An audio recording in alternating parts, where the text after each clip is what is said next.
Bonjour à tous, je suis Kevin Gall, ministère prophétique. Alors nous sommes le 30 avril 2017 et j'ai reçu à cœur depuis un certain nombre de jours de vous donner un enseignement assez complet sur ce que la Bible dit concernant le séjour des morts. Et j'aimerais vous dire que cette vidéo devrait être partagée partout. Le maximum de personnes doivent être au courant de ce lieu. Et il est important que les personnes en prennent conscience, connaissance, de manière à ce qu'ils s'en détournent. Ce n'est pas dans la volonté de Dieu de jeter les âmes dans le séjour des morts, mais au contraire qu'ils soient sauvés. Raison pour laquelle il a envoyé Jésus-Christ, son Fils, mourir sur la croix, de manière à racheter les péchés des hommes, et les emmener avec lui, non pas dans le séjour des morts, mais dans le royaume de Dieu. Alors j'aimerais vous conduire maintenant, pour vous parler du séjour des morts en détail. Eh bien, il s'agit d'un lieu ténébreux, et pour ça nous allons sortir les Écritures. Job 17, verset 13, « C'est le séjour des morts que j'attends pour demeure, c'est dans les ténèbres que je dresserai ma couche. » Jonas, chapitre 2, verset 7, « Je suis descendu jusqu'aux racines des montagnes, les barres de la terre m'enfermaient pour toujours, mais tu m'as fait remonter vivant de la fosse, Éternel mon Dieu. » Job, chapitre 10, verset 18. « Pourquoi m'as-tu fait sortir du sein de ma mère? Je serais mort, et aucun œil ne m'aurait vu. Je serais comme si je n'eusse pas existé, et j'aurais passé du ventre de ma mère au sépulcre. Mes jours ne sont-ils pas en petit nombre? Qu'il me laisse, qu'il se retire de moi, et que je respire un peu, avant que je m'en aille pour ne plus revenir, dans le pays des ténèbres et de l'ombre de la mort, pays d'une obscurité profonde, où règne l'ombre de la mort et la confusion, et où la lumière est semblable aux ténèbres. » Donc vous voyez que c'est un lieu ténébreux, on n'a pas trop envie d'y aller, et c'est pas fini, on voit ça dans toute la Bible. Job, chapitre 40, verset 8, « Cache-les tous ensemble dans la poussière, enferme leur front dans les ténèbres. » Psaume 49, verset 20, « Tu iras néanmoins au séjour de tes pères, que jamais ne reverront la lumière. » Psaume 143, verset 3, « L'ennemi poursuit mon âme, il foule à terre ma vie, il me fait habiter dans les ténèbres comme ceux qui sont morts depuis longtemps. » L'ennemi en question ici, ça fait allusion à Satan, bien évidemment. L'ennemi poursuit mon âme. Lamentation, chapitre 3, verset 1. « Je suis l'homme qui a vu la misère sous la verge de sa fureur. Il m'a conduit mené dans les ténèbres et non dans la lumière. Contre moi, il tourne et retourne sa main tout le jour. Il a fait dépérir ma chair et ma peau. Il a brisé mes os. Il a bâti autour de moi, il m'a environné de poison et de douleur. » Vous voyez, c'est pas réjouissant ce qui se passe en bas. Ça fait allusion au séjour des morts, bien évidemment. « Il me fait habiter dans les ténèbres, comme ceux qui sont morts dès longtemps. Il m'a entouré d'un mur pour que je ne sorte pas. Il m'a donné de pesantes chaînes. J'ai beau crier et implorer du secours. Il ne laisse pas accès à ma prière. Il a fermé mon chemin avec des pierres de taille. Il a détruit mes sentiers. Il a été pour moi un ours en embuscade. Un lion dans un lieu caché, il a détourné mes voies, il m'a déchiré, il m'a jeté dans la désolation, il a tendu son arc, il m'a placé comme un but pour sa flèche, il a fait entrer mes reins les traits de son carquois. Il a fait entrer dans mes reins les traits de son carquois. Vous voyez, c'est pas réjouissant ce qui se passe en bas. Le séjour des morts, on peut aussi appeler couramment ça l'enfer, comme on peut appeler la GN l'enfer. Quand vous êtes dans le séjour des morts, vous êtes quelque part en enfer, et malheureusement la majorité des personnes sur cette terre sont descendues, descendent encore et descendront encore dans le séjour des morts. Je le répète, ce n'est pas la volonté de Dieu, il faut absolument que l'humanité en prenne connaissance et conscience que ce lieu existe. Ésaïe chapitre 24 verset 21. « En ce temps-là, l'Éternel châtiera dans le ciel l'armée d'en haut, et sur la terre les rois de la terre. Ils seront assemblés captifs dans une prison, ils seront enfermés dans des cachots, et après un grand nombre de jours, ils seront châtiés. » 2 Pierre, chapitre 2, verset 17. « Ces gens-là sont des fontaines sans eau, des nuées que chasse un tourbillon, l'obscurité des ténèbres leur est réservée. » Jude 1, verset 5. « Je veux vous rappeler, à vous qui savez fort bien toutes ces choses, que le Seigneur, après avoir sauvé le peuple et l'avoir tiré du pays d'Égypte, fit ensuite périr les incrédules qu'il a réservés pour le jugement du grand jour, enchaînés éternellement par les ténèbres, les anges qui n'ont pas gardé leur dignité, mais qui ont abandonné leur propre demeure. » Donc, on a dit, c'est un lieu ténébreux, semblable à une prison. Je viens de vous donner des versets, mais on peut également lire dans la parole de Dieu que ce lieu se situe dans les profondeurs de la terre, dans une fosse ou encore dans un abîme rempli de vers. Job, chapitre 1, verset 21, « Je suis sorti nu du sein de ma mère, et nu je retournerai dans le sein de la terre. » Job, chapitre 11, verset 7, « Prétends-tu sonder les pensées de Dieu, parvenir à la connaissance parfaite du Tout-Puissant? Elle est aussi haute que les cieux, que feras-tu? Plus profonde que le séjour des morts, que sauras-tu? » Job, chapitre 17, verset 14, « Je crie à la fosse, tu es mon père, et au ver, vous êtes ma mère et ma sœur. » Ésaïe, chapitre 14, verset 15, « Mais tu as été précipité dans le séjour des morts, dans les profondeurs de la fosse. » Psaume 63, verset 9, « Mais ceux qui cherchent à m'ôter la vie iront dans les profondeurs de la terre. Ils seront livrés aux glaives, ils seront la proie des chacals. » Donc vous voyez qu'aussi dans les profondeurs de la terre, donc dans le séjour des morts, il y a des châtiments qui sont faits. Ils sont livrés aux glaives et ils seront la proie des chacals. Bien évidemment, tout ça, ça fait allusion aux démons parce qu'il y a des tortures démoniaques dans les profondeurs de la terre, dans le séjour des morts. On va encore le voir plus tard. Psaume 69, verset 15. « Retiens-moi de la boue et que je n'enfonce plus, que je sois délivré de mes ennemis et du gouffre, que les flots ne m'inondent plus, que l'abîme ne m'engloutisse pas et que la fosse ne se ferme pas sur moi. » En vérité, quand les âmes sortent de leur corps et qu'elles sont jugées par le Seigneur et qu'elles doivent descendre dans le séjour des morts, il y a un puits, il y a une fosse qui s'ouvre et qui se referme sur eux. Et les âmes descendent. Et c'est là qu'ils sont après entraînés, emprisonnés et torturés. Proverbe 1, verset 12. « Engloutissons-les tous vifs, comme le séjour des morts, et tout entier comme ceux qui descendent dans la fosse. » Ézéchiel, chapitre 26, verset 19. « Car ainsi parle le Seigneur l'Éternel, quand je ferai de toi une ville déserte, comme les villes qui n'ont point d'habitants, quand je ferai monter contre toi l'abîme, et que les grandes eaux te couvriront, je te précipiterai avec ceux qui sont descendus dans la fosse, vers le peuple d'autrefois, je te placerai dans les profondeurs de la terre, dans les solitudes éternelles, près de ceux qui sont descendus dans la fosse, afin que tu ne sois plus habité, et je réserverai la gloire pour le pays des vivants. Je te réduirai au néant et tu ne seras plus, on te cherchera et l'on ne te trouvera plus jamais, dit le Seigneur l'Éternel. » Job 33, verset 14. « Dieu parle cependant tantôt d'une manière, tantôt d'une autre, et l'on n'y prend point garde. Il parle par des songes et par des visions nocturnes. Quand les hommes sont livrés à un profond sommeil, quand ils sont endormis sur leur couche, alors il leur donne des avertissements et met le sceau à ses instructions, afin de détourner l'homme du mal et de le préserver de l'orgueil, afin de garantir son âme de la fosse et sa vie des coups du glaive. Par la douleur aussi l'homme est repris sur sa couche. Quand une lutte continue vient agiter ses os, alors il prend en dégoût le pain, même les aliments les plus exquis, sa chair se consume et disparaît. Ses os qu'on ne voyait pas sont mis à nu, son âme s'approche de la fosse et sa vie des messagers de la mort. Mais s'il trouve pour lui un ange intercesseur, un d'entre les 1000, qui annonce à l'homme la voie qu'il doit suivre, Dieu a compassion de lui et dit à l'ange, délivre-le afin qu'il ne descende pas dans la fosse. J'ai trouvé une rançon et sa chair a plus de fraîcheur qu'au premier âge. Il revient au jour de sa jeunesse, il adresse à Dieu sa prière et Dieu lui est propice, lui laisse voir sa face avec joie et lui rend son innocence. Il chante devant les hommes et dit, j'ai péché, j'ai violé la justice, je n'ai pas été puni comme je le méritais. Dieu a livré mon âme pour qu'elle n'entre pas dans la fosse et ma vie s'épanouit à la lumière.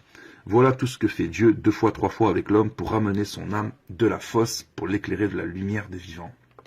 Amen. Matthieu chapitre 12, verset 40. Car de même que Jonas fut 3 jours et 3 nuits dans le ventre d'un grand poisson, de même le Fils de l'homme sera 3 jours et 3 nuits dans le sein de la terre, autrement dit dans le séjour des morts. Psaume 36, verset 7. Tes jugements sont comme le grand abîme. Psaume 88, verset 2. L'Éternel, Dieu de mon salut, je crie jour et nuit devant toi. Que ma prière parvienne en ta présence, prête l'oreille à mes supplications, car mon âme est rassasiée de maux et ma vie s'approche du séjour des morts. Je suis mis au rang de ceux qui descendent dans la fosse. Je suis comme un homme qui n'a plus de force. Je suis étendu parmi les morts, semblable à ceux qui sont tués et couchés dans le sépulcre, à ceux dont tu n'as plus le souvenir et qui sont séparés de ta main. Tu m'as jeté dans une fosse profonde, dans les ténèbres, dans les abîmes. Ta fureur s'appesantit sur moi et tu m'accables de tous les flots.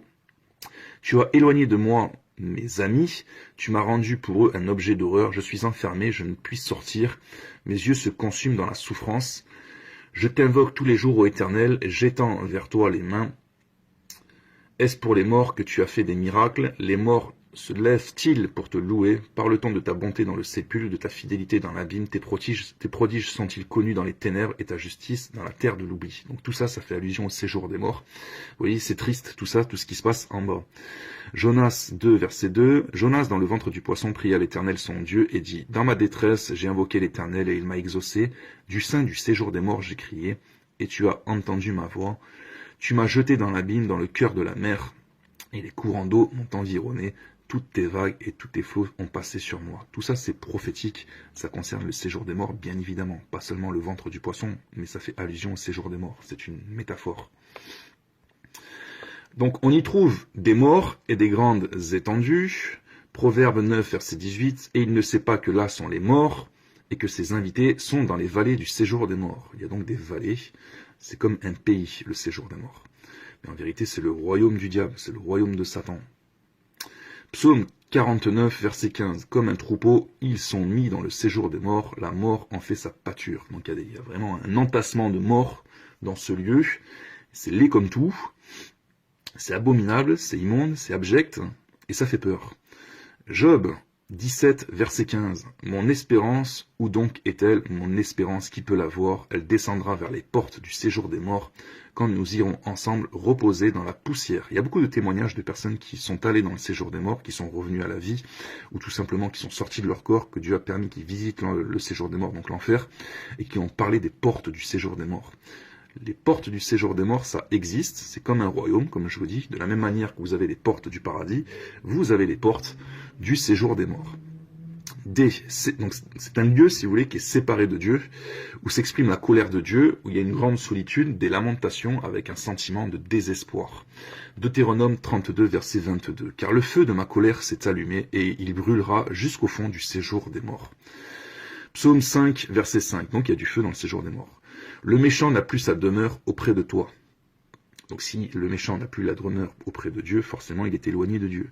Psaume chapitre 6, verset 6, car celui qui meurt n'a plus ton souvenir, qui te louera dans le séjour des morts. Autrement dit, celui qui descend en bas, c'est un oublié de Dieu. Dieu ne se soucie plus de lui, Dieu n'a plus compassion pour lui, c'est fini. Il est séparé de Dieu, il n'a plus la possibilité d'obtenir la miséricorde, la grâce du Seigneur et le salut. Ésaïe 38, verset 18. Ce n'est pas le séjour des morts qui te loue, ce n'est pas la mort qui te célèbre, ceux qui sont descendus dans la fosse n'espèrent plus en ta fidélité. Psaume 28, verset 1. Éternel, c'est à toi que je crie, mon rocher, ne reste pas sourd à ma voix, de peur que si tu t'éloignes sans me répondre, je ne sois semblable à ceux qui descendent dans la fosse. Psaume 143, verset 7. Ne me cache pas ta face, je serai semblable à ceux qui descendent dans la fosse. Donc c'est un lieu où sont clairement précipités les ennemis de Dieu. Naoum, chapitre 1, verset 8, il poursuivra ses ennemis jusque dans les ténèbres. Ça fait allusion au séjour des morts. On y retrouve Satan et les démons en partie. Donc là, vous avez par exemple ce passage dans Ésaïe, chapitre 14, verset 1, concernant Satan. Ta magnificence est descendue dans le séjour des morts avec le son de tes luttes. Sous toi est une couche de verre, et les vers sont ta couverture. Te voilà tombé du ciel, astre brillant, fils de l'aurore. Tu es abattu à terre, toi le vainqueur des nations. Tu disais en ton cœur, je monterai au ciel. J'élèverai mon trône au-dessus des étoiles de Dieu. Je m'assierai sur la montagne de l'assemblée, à l'extrémité du septentrion. Je monterai sur le sommet des nuits. Je serai semblable au Très-Haut. Mais tu as été précipité dans le séjour des morts, dans les profondeurs de la fosse. Et c'est bien précisé, avec le son de tes luttes, vous avez également de la musique dans le séjour des morts. Ce sont des démons qui sont des chantres des ténèbres, en vérité, et qui font leurs œuvres de torture au son et au rythme de la musique et des tambourins. Je vous le dis, c'est la vérité, les démons ont également des démons chantres, ont également des instruments, et ils jouent de la musique pendant les tortures. De la même manière que vous avez des esprits de démons qui habitent des hommes qui travaillent, si vous voulez, dans le domaine des chants et de la musique, par Hollywood, etc., des célébrités. On les voit, les démons, agir à travers eux, ces stars, si vous voulez, qui invoquent les démons, qui font l'apologie du péché, de Satan, etc., etc. Il y a les démons qui sont derrière. Apocalypse, chapitre 9, verset 11. Ils avaient sur elle comme roi l'ange de l'abîme. Elles avaient sur elle comme roi l'ange de l'abîme, nommé en hébreu Abaddon et en grec Apollyon. Donc là, ça fait référence aux sauterelles, vous savez, qui sortent du puits et qui ont comme roi donc l'ange de l'abîme, autrement dit Satan. 2 Pierre 2, 4. Car si Dieu n'a pas épargné les anges qui ont péché, mais s'il les a précipités dans les abîmes de ténèbres et les réserve pour le jugement. Donc vous avez bien des démons dans les abîmes de ténèbres, dans le séjour des morts. Luc 8, 31. Et il priait instamment Jésus de ne pas leur ordonner d'aller dans l'abîme.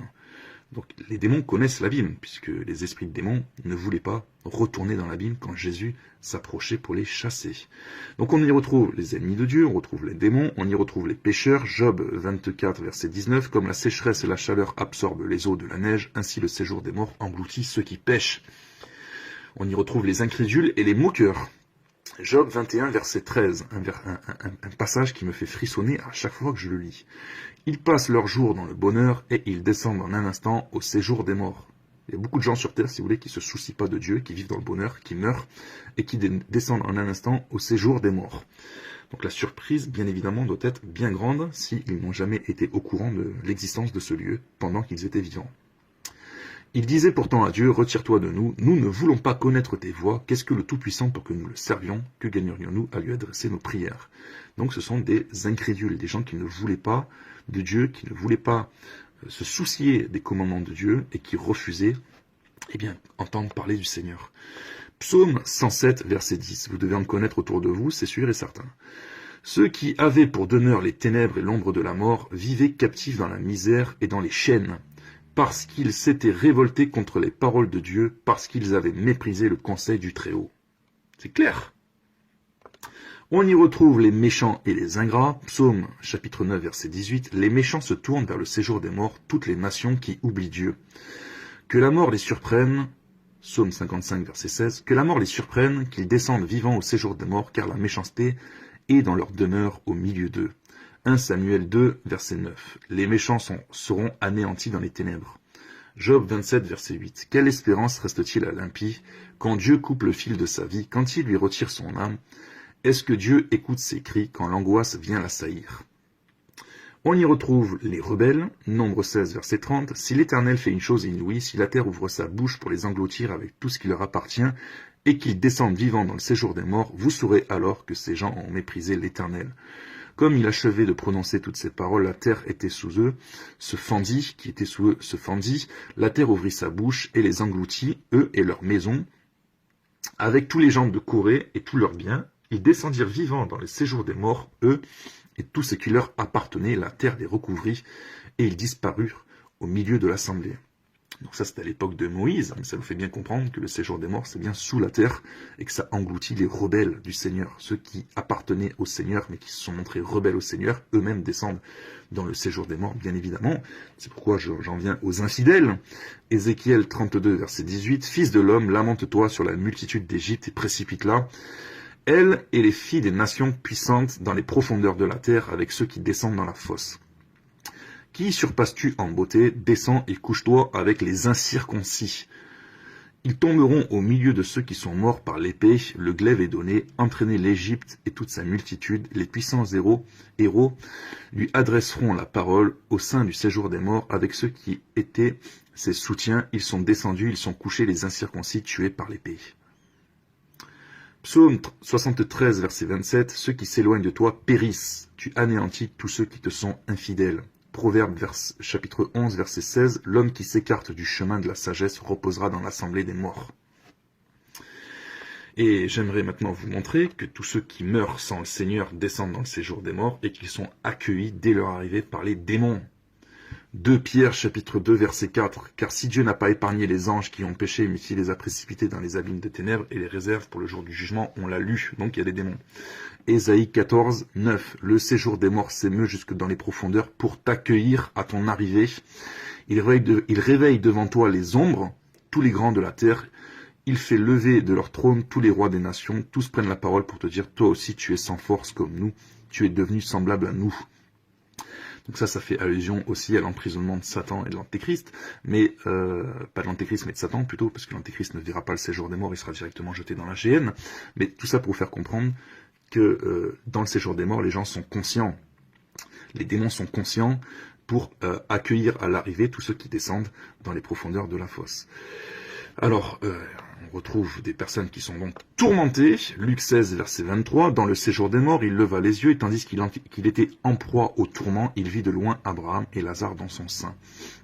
On sait que cet homme-là, c'était un homme riche, hein, dans la parabole de Jésus dans Luc 16, qui ne voulait pas du Seigneur, qui a été précipité dans le séjour des morts, et qui souffrait cruellement dans une flamme. Donc vous avez effectivement, selon, comme le précise et le confirme, des témoignages concernant le séjour des morts. J'en suis moi-même un témoin, puisque le Seigneur a permis que j'y aille, j'en parlerai après.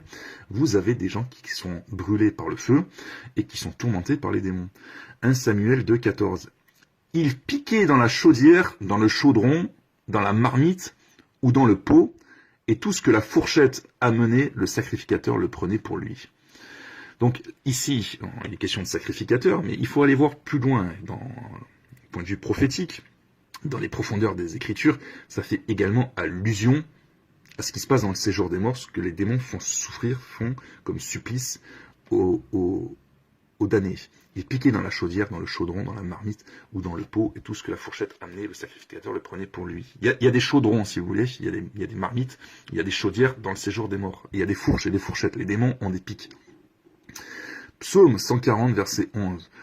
Que des charbons ardents soient jetés sur eux, qu'ils les précipitent dans le feu, dans les abîmes, d'où ils ne se relèvent plus. Jérémie 52, verset 8. Mais l'armée des Chaldéens poursuivit le roi, et ils atteignirent Sédécias dans les plaines de Jéricho, et toute son armée se dispersa loin de lui. Ils saisirent le roi et le firent monter vers le roi de Babylone, à Ribla, dans le pays de Hamath. Et il prononça contre lui une sentence. Le roi de Babylone fit égorger les fils de Sédécias en sa présence. Il fit aussi égorger tous les chefs de Juda à Ribla. Puis il fit crever les yeux à Sédécias et le fit lier avec des chaînes d'airain. Le roi de Babylone l'emmena à Babylone et le tint en prison jusqu'au jour de sa mort. C'est prophétique aussi, hein, bien évidemment, c'est ce qui se passe. Les infidèles du Seigneur, comment ils sont traités après par Satan, que ce soit sur la terre, mais aussi, bien évidemment, d'un point de vue physique et réel, dans le séjour des morts.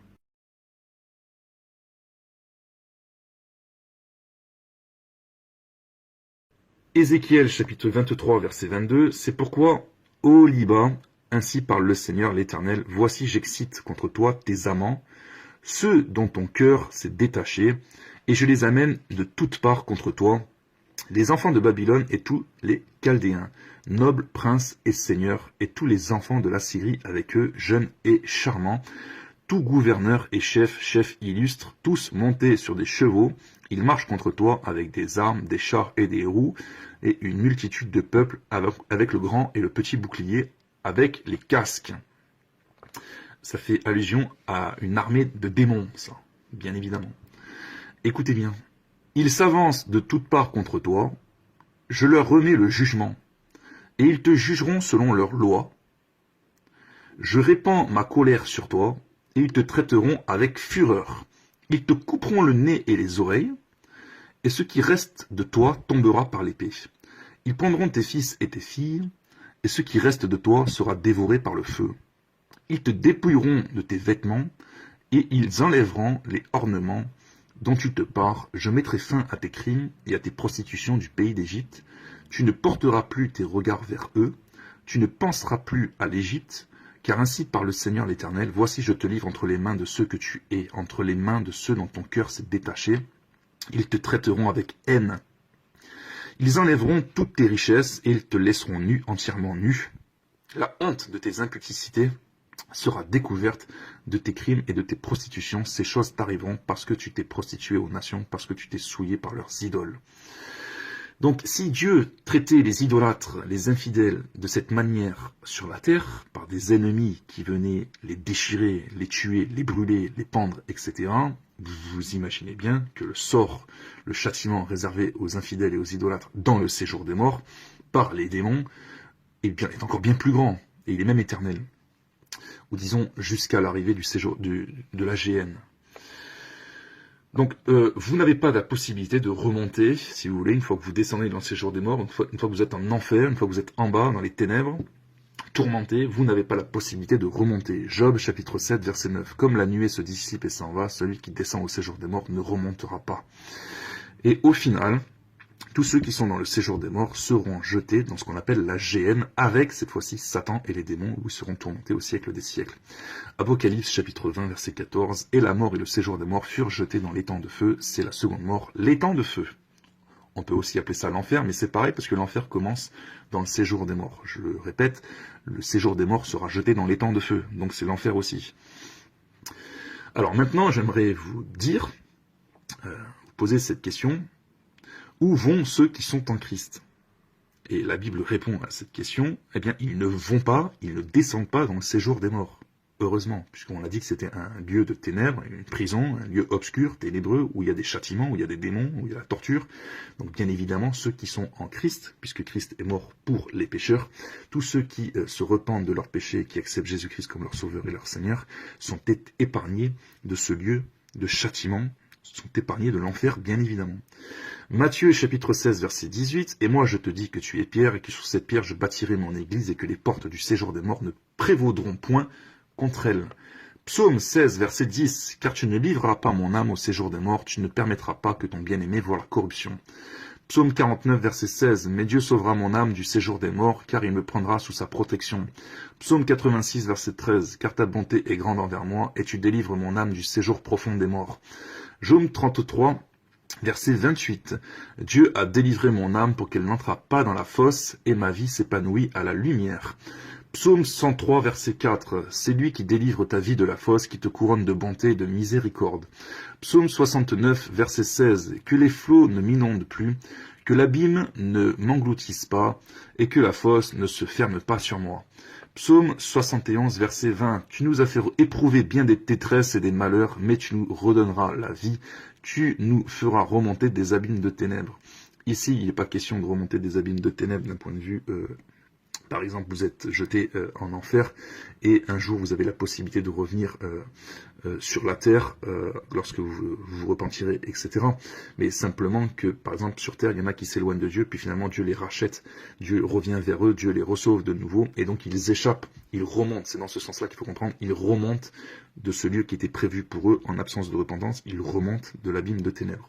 Même si, il est vrai aussi, vous avez ce qu'on appelle des expériences de mort imminente négatives, où il y a des personnes qui meurent véritablement, qui descendent véritablement dans le séjour des morts, mais qui n'y restent pas, qui remontent parce que Dieu leur fait grâce, Dieu les ramène à la vie par des médecins, des chirurgiens, à l'hôpital par exemple, etc. Et donc, ils ont une seconde chance. Cela, je peux vous dire qu'ils sont vraiment beaucoup de chance.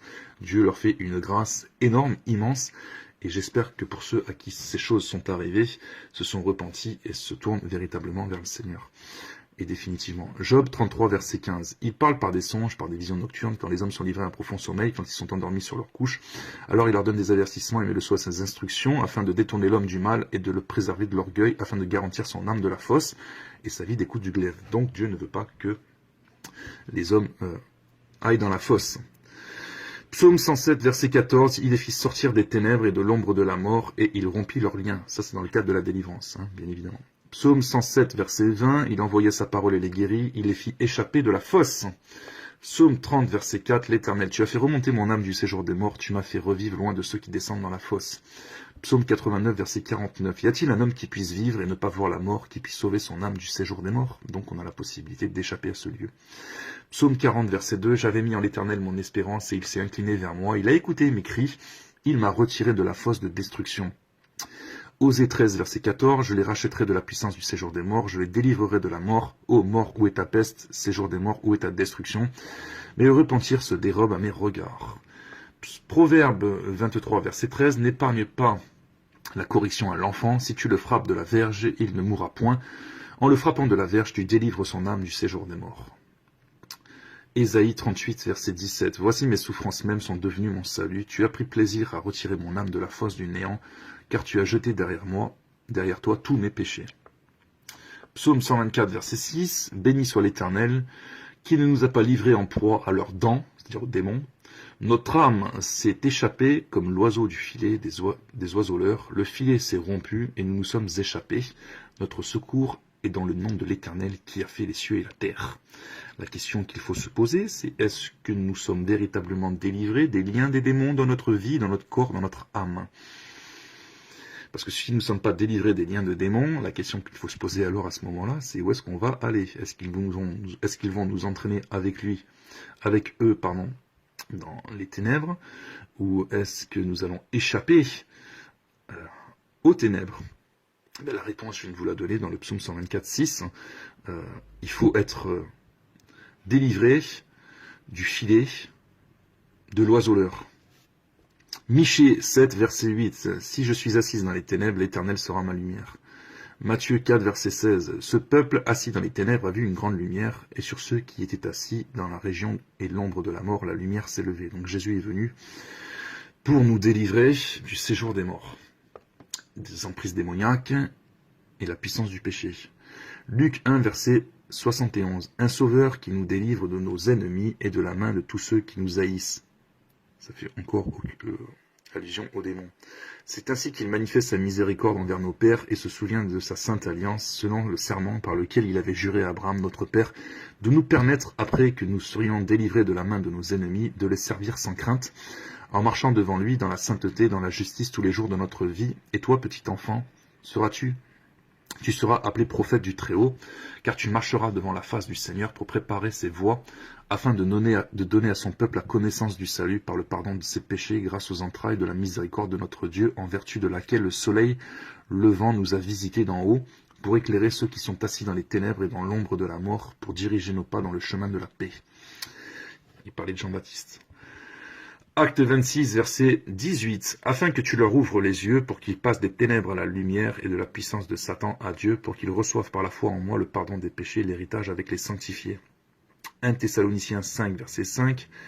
Vous êtes tous des enfants de la lumière, des enfants du jour. Nous ne sommes point de la nuit, ni des ténèbres. Donc, Dieu nous épargne du séjour des morts. Il nous transfère de ce lieu ténébreux à son royaume. Nous devenons des enfants en proie au diable, à des enfants de Dieu, délivrés du diable et placés sous la sainte protection du Seigneur jusqu'aux portes éternelles de son royaume de lumière.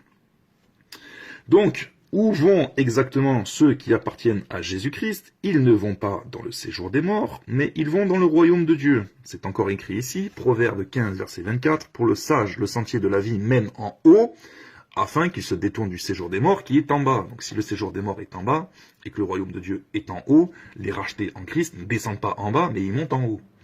Proverbe 3, verset 35, « Les sages hériteront la gloire, mais les insensés ont la honte en partage. » Donc il y a bien une séparation entre les sages et les insensés. Les sages héritent la gloire qui est en haut, et les insensés ont la honte en partage qui est en bas.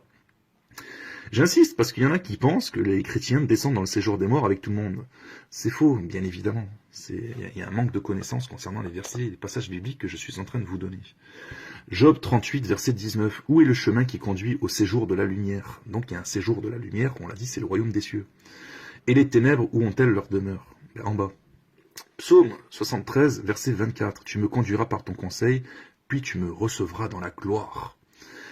Ésaïe 45, verset 17. C'est par l'Éternel qu'Israël obtient le salut, un salut éternel. Vous ne serez ni honteux ni confus jusque dans l'éternité. Matthieu 3, verset 12. Il a son vent à la main, il nettoiera son air, et il amassera son blé dans le grenier, mais il brûlera la paille dans un feu qui ne s'éteint point. Donc il amassera son blé dans le grenier. Ça fait bien évidemment allusion au royaume de Dieu. Luc, chapitre 16, verset 22, le pauvre mourut, et il fut porté par les anges dans le sein d'Abraham. Porté par les anges, c'est-à-dire qu'il monte, il ne va pas descendre. Il est porté. Apocalypse 2, verset 7, parce qu'il y en a qui pensaient que le royaume de Dieu, il était dans le séjour des morts avant, quoi.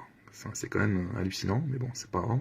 Satan arrive à donner des doctrines complètement hallucinantes, et des chrétiens arrivent à y croire, quoi. Il est fort, il est très fort. Apocalypse 2, verset 7, que celui qui a des oreilles entende ce que l'Esprit dit aux églises, à celui qui vaincra, je donnerai à manger de l'arbre de vie qui est dans le paradis de Dieu. Apocalypse 6, verset 9, quand il ouvrit le 5e sceau, je vis sous l'autel les âmes de ceux qui avaient été immolés à cause de la parole de Dieu et à cause du témoignage qu'ils avaient rendu. Ils crièrent d'une voix forte en disant, jusqu'à quand, Maître saint et véritable, tardes-tu à juger et à tirer vengeance de notre sang sur les habitants de la terre? Une robe blanche fut donnée à chacun d'eux, et il leur fut dit de se tenir en repos quelque temps encore, jusqu'à ce que fût complet le nombre de leurs compagnons de service et de leurs frères qui devaient être mis à mort comme eux. Pourquoi je vous donne ce passage? Tout simplement parce que là, il est question des saints qui sont morts et qui sont dans le ciel. Voilà, et qui prient, et qui demandent au Seigneur des choses. Donc s'ils sont dans le ciel aux côtés du Seigneur, c'est qu'ils ne sont pas en bas dans le séjour des morts. Hein. Donc les saints morts sont bien vivants au ciel avant la résurrection des corps et le jugement dernier. 2 Corinthiens 12, verset 2. Je connais un homme en Christ qui fut, il y a 14 ans, ravi jusqu'au 3e ciel. Si ce fut dans son corps, je ne sais. Si ce fut hors de son corps, je ne sais. Dieu le sait. Et je sais que cet homme, si ce fut dans son corps ou sans son corps, je ne sais, Dieu le sait, fut enlevé dans le paradis et qu'il entendit des paroles ineffables qui n'est pas permis à un homme d'exprimer. Luc 13, verset 43. Jésus lui répondit, je te le dis en vérité, aujourd'hui tu seras avec moi dans le paradis. Donc si Jésus dit au brigand sur la croix, tu seras avec moi dans le paradis une fois qu'il est mort, et c'est donc qu'il est porté par les anges aussi dans le paradis de Dieu et qu'il est placé en attente dans un lieu de paix, dans un jardin. Colossiens 1, 13. Qui nous a délivrés de la puissance des ténèbres et nous a transportés dans le royaume du Fils de son amour. Donc en esprit, déjà, quand on est né de nouveau, quand on appartient au Seigneur, il y a un transfert qui se fait, on passe du royaume, on l'a dit, des ténèbres au royaume de lumière. C'est fait en esprit, on est même assis avec Christ dans les lieux célestes. Mais ça sera accompli d'une manière définitive, lorsqu'on meurt, on est transporté par les anges dans le royaume de Dieu. Éphésiens 5, 8. Autrefois vous étiez ténèbres et maintenant vous êtes lumière dans le Seigneur, marchez comme des enfants de lumière. Alors le psalmiste dit au psaume 139, verset 8, « Si je monte aux cieux, tu y es, si je me couche au séjour des morts, t'y voilà. » Donc il y a bien un lieu où Dieu y est, c'est aux cieux, et un lieu de ténèbres dans le séjour des morts. Mais Dieu, bien évidemment, il est puissant, il est présent partout, lui, autant dans la lumière que dans les ténèbres, autant dans les cieux que dans le séjour des morts. Son regard est partout. Paul dit bien dans Romains 10, verset 6, « Mais voici comment parle la justice qui vient de la foi. Ne dis pas en ton cœur qui montera au ciel, c'est en faire descendre Christ, ou qui descendra dans l'abîme, c'est faire remonter Christ d'entre les morts. » Donc il y a bien ceux qui montent et ceux qui descendent. Voilà. Donc j'aimerais terminer en vous donnant des songes que j'avais reçus, pas forcément des songes, mais carrément des expériences en dehors du corps, où j'étais carrément moi aussi sorti de mon corps pour descendre dans le séjour des morts. J'avais expliqué ça dans des vidéos précédentes. C'était en 2010, eh bien, je suis sorti de mon corps et puis je descendais dans un puits et puis je me mettais à entendre des cris, des larmes, des lamentations, des à l'aide, au secours, par milliers, par millions, je sais pas, par milliards. C'était vraiment très très très très fort. Et puis j'ai atterri dans une cellule, dans une cave où il faisait obscur et dans laquelle j'étais debout et je me suis mis à entendre un grognement bestial qui s'approchait de moi. Et j'entendais même sa bave. Donc il grognait et il bavait. Et puis il m'a fait tomber. Je ne le voyais pas, mais je savais que c'était un démon. Il m'a saisi la main, il m'a traîné. J'avais aucune force de me défendre, même si je fais presque 2 mètres. Et il m'a soulevé comme une feuille. Il m'a posé sur un autel. Il m'a attaché en croix. Il a lié mes chevilles, il a lié mes poignets. Il ricanait, il était content. Pour lui, j'étais comme un trophée. Comme si j'étais une âme qu'il pourchassait depuis un certain nombre de temps et qu'il avait fini par m'avoir. Et il s'est approché de mon front pour me lécher le front et je sentais qu'il allait me croquer. Donc à ce moment-là, j'osais pas ouvrir les yeux parce que je savais que si j'allais ouvrir les yeux, j'allais voir sa tête qui allait m'effrayer. Et en même temps, j'entendais aux alentours donc les âmes de ceux qui étaient torturés. Donc, à ce moment-là, j'ai crié le nom du Seigneur Jésus, et il m'a délivré, j'ai pu retourner dans mon corps et me réveiller, et quand je me suis réveillé, eh bien, j'ai bougé mes membres, j'avais l'impression d'avoir quitté mon corps pendant au moins 10 minutes, d'être mort, si vous voulez, et j'avais l'impression que mon corps manquait d'exercice, quoi. C'était vraiment très très net, et j'avais vécu la chose d'une manière tellement forte, que le lendemain, j'avais du mal à parler. J'avais du mal à parler. Et oui, tout simplement parce que le Seigneur avait permis que dans la nuit, je visite un lieu qui est biblique, le séjour des morts. Voilà. Donc, je vous invite par la prière à vous détourner du séjour des morts, à adresser des prières à Dieu et à demander votre salut au Seigneur Jésus-Christ. Demandez à Jésus de vous sauver de ce lieu, de vous délivrer de la mort, de vous délivrer du séjour des morts, de vous délivrer de la puissance du péché, de vous délivrer de vos faiblesses, de vous délivrer des démons si vous en avez, et je suis convaincu que vous en avez si vous n'êtes pas encore en Christ et délivré. Demandez au Seigneur le pardon de vos péchés, demandez au Seigneur votre lavement, votre purification par son sang. Il est mort sur la croix exprès pour vous sauver, il vous aime, il n'attend que ça, votre prière adressée à Dieu par Jésus-Christ, il attend que ça, votre repentance. Demandez le Saint-Esprit à Dieu, de manière à pouvoir avoir la force de conserver votre délivrance et de marcher dans la volonté de Dieu. Le Saint-Esprit, c'est une puissance, c'est une connexion qui nous permet d'être en contact, en communion avec Dieu, et qui nous permet également de marcher avec la paix, la joie du Seigneur en nous. Je continuerai la prochaine vidéo sur l'enseignement concernant la GN. Là, j'ai parlé du séjour des morts. On a dit, c'est une prison, c'est un lieu de ténèbres, c'est sous la terre. On est accueilli par des démons. Il y a des tortures, il y a du feu. En bas, il y a les ennemis de Dieu, il y a les rebelles, il y a les ingrats, il y a les impudiques, il y a tous les méchants, les menteurs, tous ceux que Jésus a dit, qui sont éloignés de Dieu, qui sont abominables à Dieu. Il y a les idolâtres, il y a tous ceux qui commettent les péchés de la langue, il y a les voleurs, bref, il y a tout, vous le savez, tous les damnés, tous ceux qui sont éloignés de Dieu, qui n'ont jamais voulu se repentir et se tourner vers Dieu pour être sauvés. Il est important de partager cette vidéo et de faire connaître ces choses. Je vous ai donné les versets, ils sont clairs, voyez. Le séjour des morts, c'est pas un lieu où tout le monde ronfle, autant les saints que les damnés, et puis hop, on se réveille devant le trône au jour du jugement dernier. Non, pas du tout. C'est véritablement un lieu où il y a tout le monde est conscient. Les morts sont conscients, les damnés sont conscients, ils crient, ils gémissent, ils sont torturés. Je vous ai donné les versets, je vous ai donné mon témoignage, je suis loin d'être le seul à avoir vécu le séjour des morts, à avoir expérimenté ces choses. Prenez en considération ces paroles, cette exhortation. Soyez bénis et à très bientôt.